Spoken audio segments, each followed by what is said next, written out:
ఆంధ్ర, తెలంగాణ ముఖ్యమంత్రులు ఇద్దరితో ఒక విచిత్రమైనటువంటి వాదన. ఆయనేమో హైదరాబాద్‌ని సింగపూరును ప్యారిస్‌లకి పోటీ చేస్తాడు.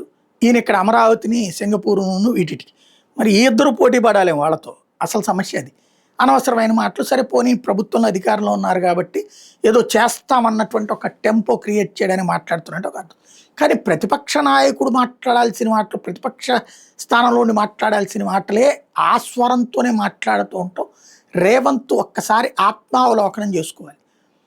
అదేది తొక్కుకుంటూ వెళ్తాం, తోసుకుంటూ వెళ్తాం, లేపుకుంటూ వెళ్తాం, పొడుచుకుంటూ వెళ్తాం. ఎవరి కోసం ఈ మాటలు? ఇది ముఖ్యమంత్రి మాట్లాడదగ్గ పదమేనా? ముఖ్యమంత్రి అంటే హుందాగా ప్రవర్తించాలి. ఆ హుందాతనం లోపిస్తే ప్రాబ్లం.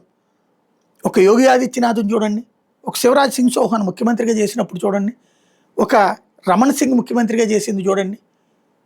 ఇక్కడ ఇదివరకు కేసీఆరే కొన్ని తప్పులు చేశాడు. స్వరం అప్పుడప్పుడు అతిగా మాట్లాడటం. ఇప్పుడు అంతకంటే అతిగా మాట్లాడితే కేసీఆర్ అట్లాంటి మాటలు మాట్లాడేగాడు కాబట్టినే కదా జనం దించేసింది. అంతకంటే అతిగా మాట్లాడితే జనం మనల్ని యాక్సెప్ట్ చేస్తారా?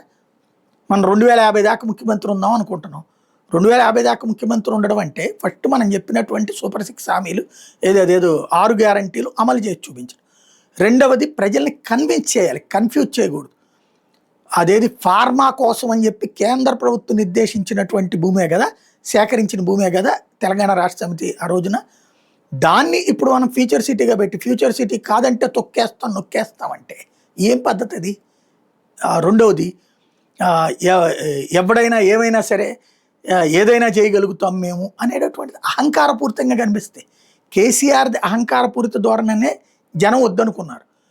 అందుకనే ఆయన ఇంకోటి పద్దాక ఆయన ఫామ్ హౌస్లో పడి ఉంటాడు, వాళ్ళు అలాంటోళ్ళు రాక్షసులు, ఇక్కడ రాక్షసులని ఈయన మాట్లాడుతాడు. గురు శిష్యులు ఇద్దరు ప్రత్యర్థుల్ని రాక్షసులుగా చూపించి వీళ్ళు దైవాంశ సంభూతులుగా మాట్లాడితే జనం యాక్సెప్ట్ చేస్తారా?